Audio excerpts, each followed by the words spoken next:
cuanto a los papeles sociales aceptados por la cultura del Renacimiento, hay entre estas dos personas la mujer sumisa, la mujer avergonzada y obediente al mandato divino, aceptando, no le quedaba otra, la expulsión que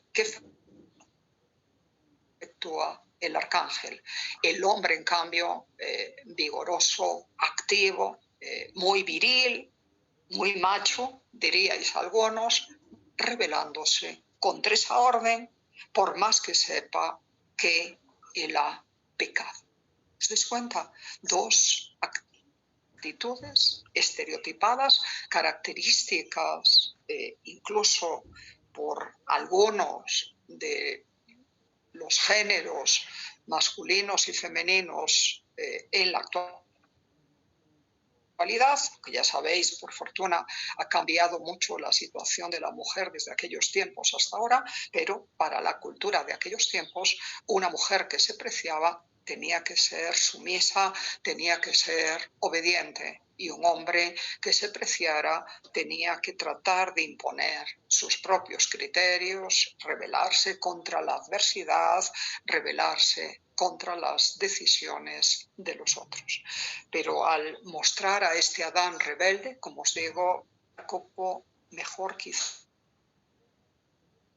que ninguno hasta entonces plasma la auténtica naturaleza del pecado original. No es un hurto, no es una travesura de niños, es el querer ser como el Padre, es el querer ser como dioses, el querer rebelarse contra la autoridad divina, que le hace rebelarse también, como veis, contra la expulsión del paraíso. Más tarde, dentro de un mes o así, cuando tengamos que estudiar el arte de Miguel Ángel, y si queréis hacerlo ya ahora por vuestra cuenta, podréis ver cómo también Miguel Ángel interpreta la expulsión del paraíso en la bóveda de la Capilla Sixtina de una manera altamente original. No es un Adán tan rebelde como este, pero ya veréis cómo también en sus figuras se manifiestan las trágicas consecuencias del pecado. Os lo dejo para que lo veáis. Así que, acordaros, la tradición clásico-helenística está presente aquí.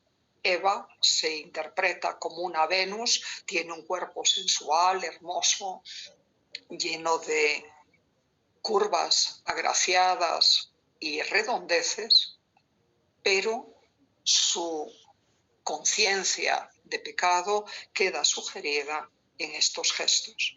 Adán deriva de los atletas como los que en el pasado habían fundido en bronce Policleto o Lisipo, pero con esa musculatura exagerada propia de la cultura marcadamente naturalista del periodo helenístico. Y lo propio sucede con el arcángel que estáis viendo aquí. Y otra vez, en cuanto a ambientación, solo nos plasma lo esencial: la puerta del paraíso y un suelo pedregoso que hace referencia al mundo hostil y a la vida dura que los dos van a tener que desarrollar habiendo sido expulsados ya de ese jardín del Edén, de esa tierra maravillosa que les regalaba todo, que era el paraíso en donde Dios los había creado.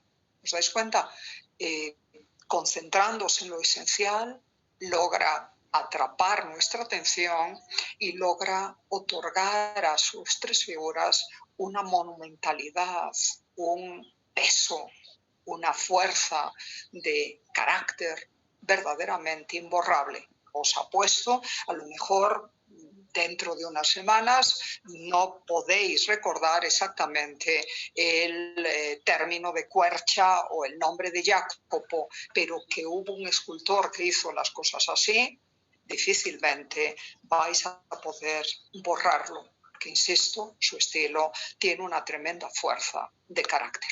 Para que os hagáis una idea de dónde están esos paneles, os enseño la portada de la iglesia de San Petronio de Bolonia, esos paneles están por aquí, ¿veis? Alineados en sentido vertical en torno a una portada que en su diseño arquitectónico es de tradición, como veis, románica. ¿De acuerdo? Lo que la hace renacentista es esta decoración que aquí estáis viendo. Y uno de esos paneles que tratan de asuntos del Antiguo Testamento y del Nuevo Testamento es la matanza de los santos inocentes ordenada por el rey Herodes al poco de la llegada de los magos de Oriente que le habían anunciado el nacimiento del Mesías que Herodes temía que pudiera destronarle. Mirad también la fuerza, la energía de estos soldados y otra vez el espíritu renacentista en el enmarcamiento de las pilastras, en el tratamiento de las ropas y en las actitudes generales de los personajes. Dejamos a Jacopo ahora tranquilo. Ya os dije, esta portada quedó sin finalizar cuando él murió en el 1438 y pasemos a Donatello, que es apodo cariñoso de Donato di Nicolo, un escultor florentino que empezó a formarse en el arte precisamente con el taller creado por Ghiberti para las segundas puertas del Baptisterio de Florencia, aquellas en las que trabajó, acordaros, entre el 1403 y el 1424, durante el primer cuarto del siglo XV, con un estilo, y esto no me lo dijisteis los que escogisteis a Ghiberti como problema en el examen, podíais haber escogido otras obras, pero no me dijisteis que en esas segundas puertas del baptisterio, que en realidad son las primeras que se le encargaron a Ghiberti, lo que otra vez, pero ¿cómo tengo que decirlo de los micrófonos? Otra vez, lo que prevalecía es el estilo gótico internacional. Acordaros que el marco de esas segundas puertas sigue completamente la tradición gótica con los paneles en tetrafolio o en cuadrifolios, como los queráis llamar, siguiendo el diseño que había aplicado un siglo atrás Andrea Pisano. Era eso lo que quería escuchar o leer en el examen, pero, insisto, pocos lo habéis llegado a contar. Y por eso os decía, Ghiberti se manifiesta ya completamente renacentista en las puertas del paraíso, que fueron las que él elaboró en el segundo cuarto del siglo XV, lo podréis decir así, entre el 1425 y el 1452. ¿De acuerdo? Ya sin ese marco cuadrilobulado, los marcos importan, forman parte de un diseño, y sí con un marco cuadrangular como el que veis que aplica Jacopo de la Quercia a estos paneles en piedra de la portada de San Petronio de Bolonia. Bueno, pues a lo que iba. Donatello, que quiere decir en italiano el pequeño Donato, imagino que tendría una complexión física más bien baja o grácil o delgada o algo así, y se quedó con Donatello toda su vida. Donatello aparece mencionado primero como asistente de Ghiberti en esas segundas puertas del baptisterio de Florencia, alrededor del 1407. Pero testimoniando también una personalidad bastante marcada, sabemos que para el 1408 ya se había ido de ese taller y había empezado una carrera profesional en solitario. Seguramente para entonces ya había conseguido el grado de maestro dentro del gremio de los escultores, de los talladores de piedra y de madera de Florencia. Acordaros que el sistema gremial permanecía en aquellos tiempos. Para entonces calculamos que ya sería un joven con algo más de 20 años. No sabemos exactamente cuándo nació Donatello, pero calculamos que pudo hacerlo alrededor del 1385, 1386, más o menos. Así que ya había cumplido sus 20 años de edad y, como os digo, para el 1408 empieza una carrera en solitario, que le lleva a ser contratado primero por las autoridades de la Catedral de Florencia para tallar la figura de un David, por favor no lo confundáis con el otro que os voy a enseñar, en mármol, con un aspecto adolescente y todavía con elementos, era lo de esperar en aquellos tiempos, propios de la gracia del gótico internacional que tanto he insistido en explicaros. Después de haber hecho esa figura y habiendo probado su talento, siguió recibiendo muchos encargos, tanto de la catedral como de los gremios de Florencia, para decorar, acordaros, los nichos exteriores de la iglesia de los gremios florentinos, que es la de Orsa Michele, que tampoco me habéis mencionado la mayoría de vosotros en el examen pasado. Acordaros que fue para Orsa Michele que Nanni di Banco talló las esculturas de los patronos de los escultores, los así llamados Cuatro Santos coronados. Y recordad que el desempeño profesional de Nanni di Banco y de Donatello es estrictamente contemporáneo. Entendemos que los dos nacieron a finales del siglo XIV, alrededor del 1380-1385. La gran diferencia es que Nanni di Banco murió para el 1420, en plena madurez artística, cuando tendría alrededor, calculamos, de 35, 40 años de edad, dejando una carrera truncada, pero prometiendo, por lo que se veía en las esculturas que hizo para la catedral y para Orsa Michele, obras extraordinarias. Y en cambio Donatello fue agraciado con una vida mucho más larga. Vivió 80 años, desde el 1386, estimamos, hasta el 1466. Pudo hacer entonces muchísimos trabajos y, como tenía un grandísimo talento, pudo recibir también muchos encargos. Está conceptuado Donatello como el más destacado escultor de todo el 480, de todo el siglo XV, y lo veneramos hoy como uno de los verdaderos fundadores del espíritu artístico del Renacimiento, junto con Brunelleschi en arquitectura y Masaccio en pintura. Él es el auténtico padre de la escultura renacentista, porque fue el primero, junto con Nanni di Banco, pero como veis Nanni di Banco se murió pronto, el pobrecito, y entonces no acabó siendo tan relevante, pero es el que restablece las características del verdadero contraposto, consiguiendo insuflar de personalidad los rostros y los cuerpos de todos los personajes por él tallados, sean ancianos como el San Juan Evangelista que estáis viendo aquí, o siendo adolescentes como el David I de mármol para la catedral, para el exterior de la catedral, y luego de bronce para el patio del Palacio de los Medici en Florencia, que veréis más tarde. Igual que Lisipo en el siglo IV a.C., ninguna de las edades del hombre se escapó a la percepción profunda y aguda de Donatello.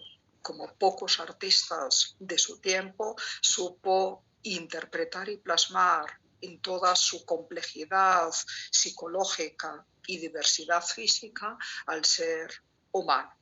Y por eso, tanto para sus contemporáneos como para los posteriores fue un referente y un maestro, toda una autoridad en el dominio artístico. Pues bien, para que veáis el talento de esos dos artistas que os he estado mencionando una y otra vez, aquí tenéis lado a lado dos figuras de evangelistas encargados por las autoridades de la Catedral de Florencia a Donatello y a Nanni di Banco al mismo tiempo, alrededor del 1412. A Donatello le encargaron el San Juan, que estáis viendo aquí, a Nanni el San Lucas, vuestro patrono. Del San Lucas de Nanni ya os había hablado, fijaros qué elegante resulta en su pose y cómo el aprecio por la tradición clásica se advierte muy bien en el tratamiento del rostro, con un cabello rizado y con una barba mediana que nos remite a las estatuas del tiempo del emperador romano Adriano, de la primera mitad del siglo II, ya de la era cristiana, y fijaros cuánto temperamento y qué espíritu visionario y preocupado se adivina en el ceño fruncido de este anciano San Juan, al que se atribuye, además del cuarto evangelio, el texto del libro de la Revelación o Apocalipsis que cierra la Biblia de los cristianos. No sé si sabéis, los exégetas, los estudiosos de las Sagradas Escrituras en la actualidad consideran que no fue el evangelista San Juan el autor del Apocalipsis, pero eso a nosotros ahora no nos interesa ni nos importa, porque lo que nos importa era lo que creyeran en el pasado. Y en el pasado, tanto en la época medieval como en el Renacimiento, se estaba seguro de que el mismo autor del cuarto evangelio había escrito el Apocalipsis. Entonces es ese espíritu visionario, preocupado por todo el cataclismo que va a suceder en el mundo al final de los tiempos, antes de la segunda venida de Cristo, el que interpreta a Donatello en este rostro, con esta mirada, fijaros, ceñuda, tan profundamente inquieta y preocupada, y con esta barba tan larga. Fijaros, os había dicho antes que que Miguel Ángel, siendo joven, admiró mucho el vigoroso estilo artístico y la capacidad para concentrar lo esencial en unas cuantas figuras, prescindiendo de todo detalle y de toda anécdota, de Jacopo de la Quercia en las puertas de San Petronio de Bolonia. El otro gran referente para Miguel Ángel fue precisamente Donatello.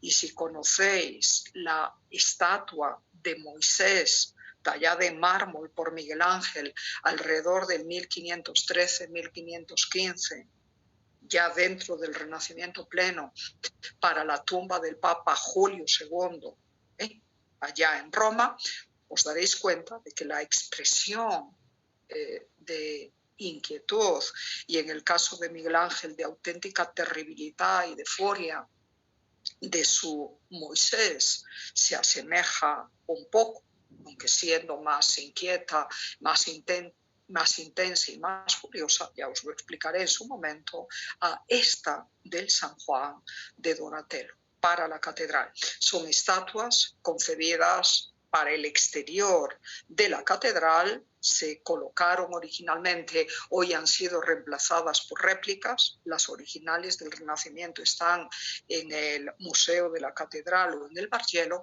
pero están concebidas para el exterior, para ser vistas desde abajo hacia arriba y desde lejos, y ahí tenéis una de las diferencias fundamentales entre la aproximación y el tratamiento técnico y estilístico de Nanni di Banco y de Donatello. Nanni di Banco talla su figura de San Lucas de forma primorosa, cuidando cada uno de los detalles, como veis, de los pliegues, de la ropa, de la sugestión volumétrica de las manos, de los rizos de las barbas, etc. Donatello, y lo tenéis que apuntar por favor y recordar, es un artista que desde el inicio de su carrera, especialmente a partir del 1410 en adelante, se hace eco de las preocupaciones por la perspectiva y por la óptica, es decir, cómo van a lucir las estatuas según el sitio al que estén destinadas y según la percepción de los espectadores a mayor o menor distancia, e incorpora todo eso en su talla. Y como había sucedido con los grandes escultores del periodo clásico griego, y particularmente Fidias, y no es que él conociera el Partenón, en aquellos tiempos no se viajaba por Grecia, todavía en poder de los turcos otomanos, Donatello aplica esa noción de la perspectiva y de la óptica al tallado de esta imagen. Se tiene que ver desde lejos y en diagonal y mirad el resultado. La estatua hoy se conserva en el Museo del Duomo. El Duomo es la catedral, por domo, por la cúpula de la catedral fabulosa diseñada por Brunelleschi. Esta estatua se conserva ahí en el Museo del Duomo. Cualquier espectador la puede ver de frente y muy de cerca, y si se la fotografía, como sucede en esta imagen de la izquierda de frente, este es el resultado.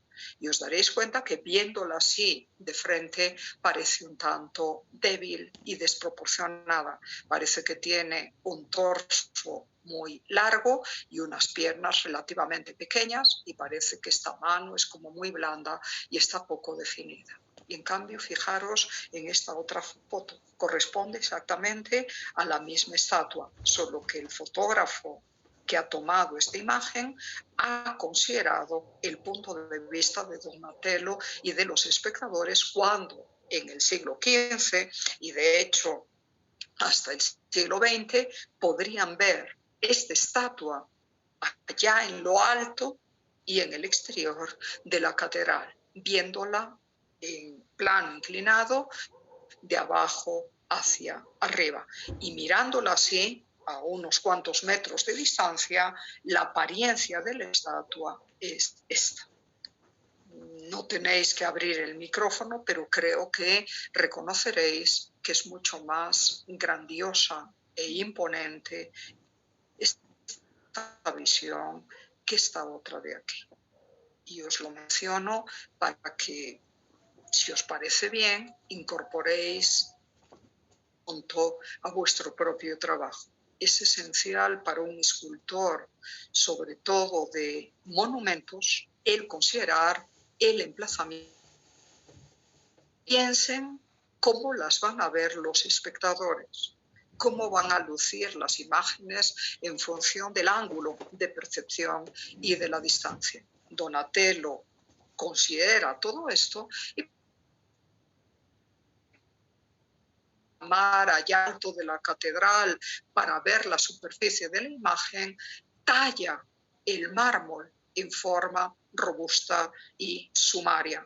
No se para en detalles de superficie, busca el contraste violento y activo y muy expresivo entre la luz y la sombra. El trabajo de la luz completa el aspecto escultórico de la imagen.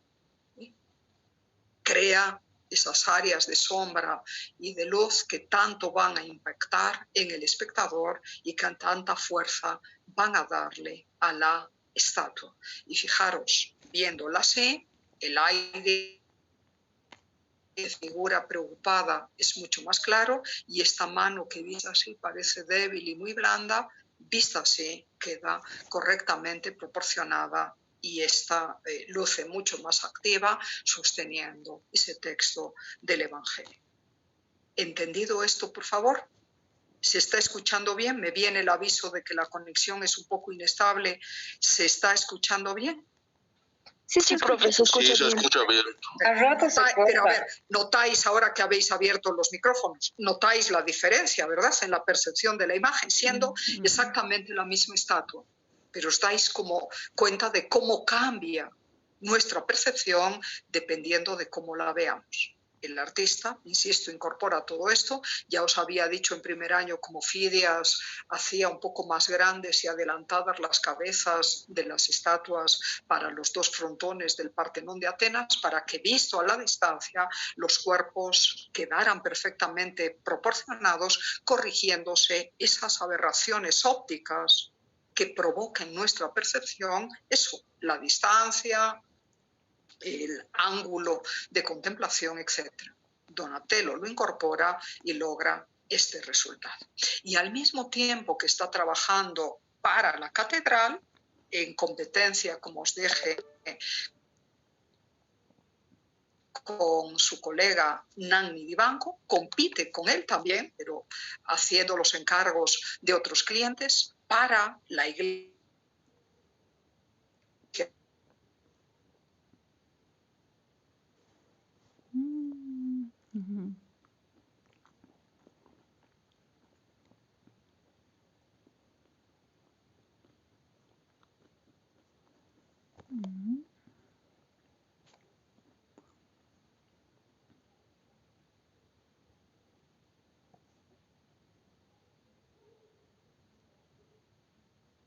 Doctora, no se le escucha.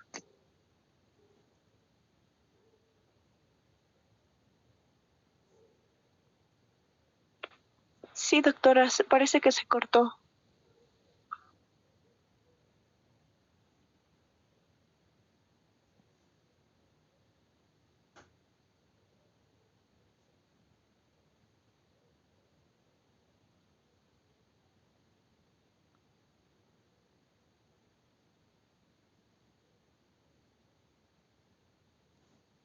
Como veis, la conexión se cortó unos segundos. ¿Me estáis escuchando ahora? Y ahora sí. ¿Se escucha? Pero se perdió la imagen, ¿verdad? La vuelvo a poner, vuelvo a compartir la pantalla.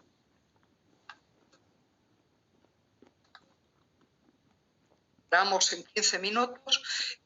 Os decía, contemporáneamente a los santos coronados se talla ese San Marcos, Donatello. Y os decía, comprenderéis ahora las dudas de los historiadores del arte en acreditar el redescubrimiento del auténtico contraposto a Nanni o a Donatello, porque los dos lo lograron al mismo tiempo. En los 4 santos coronados veíais figuras masculinas perfectamente proporcionadas y con rostros inspirados en estatuas romanas, os decía, fundamentalmente del siglo II y del siglo III, y aquí veis también una figura en pie, erguida, en una actitud de descanso, en un elegantísimo contraposto. Dejaros la pierna firme, sosteniendo todo el peso del cuerpo, con esa cadera elevada y la pierna distendida, descansada, doblada por la rodilla y echada hacia atrás del otro lado. La pierna izquierda de la figura, la que veis a la derecha. Y fijaros cómo en correspondencia con todo esto, el cuerpo no está rígido, no es hierático, no parece una estaca. Fijaros cómo hay un hombro más alto también que el otro y cómo el cuerpo va en una dirección, en este caso hacia la derecha, mientras que la cabeza se gira en dirección contraria, insuflando de esta manera sentido de movimiento y de vida dentro del mármol del estatua. Esto acredita cómo ya alrededor de 1411 estos artistas, estos maestros del 480, empezando por la escultora Nanni Di Banco y Donatello, habían conseguido recuperar el sentido de la proporción armoniosa del cuerpo humano, la correspondencia de unas partes con otras y esa postura distendida, relajada, elegante, ofrece el contrapuesto, acordaros, practicado por primera vez en la historia del arte por los escultores del gótico, del arte clásico severo temprano y perfeccionado por Policleto, por Lisipo, entre el siglo la segunda mitad del siglo V y la primera mitad y segunda mitad del siglo IV a.C., en la época clásica. Y volvemos a todo eso. Más que la figura sea cristiana, sea la de un evangelista, en este caso concreto, San Marcos. Y como la figura fue encargada por el gremio de los pañeros de Florencia, que lo tenían como su santo patrono, fijaros cómo Donatello se esforzó en tallar los pliegues, ofreciendo a la tela una caída como muy elegante, muy suelta, haciendo justamente honor al carácter primoroso de los paños tejidos en Florencia.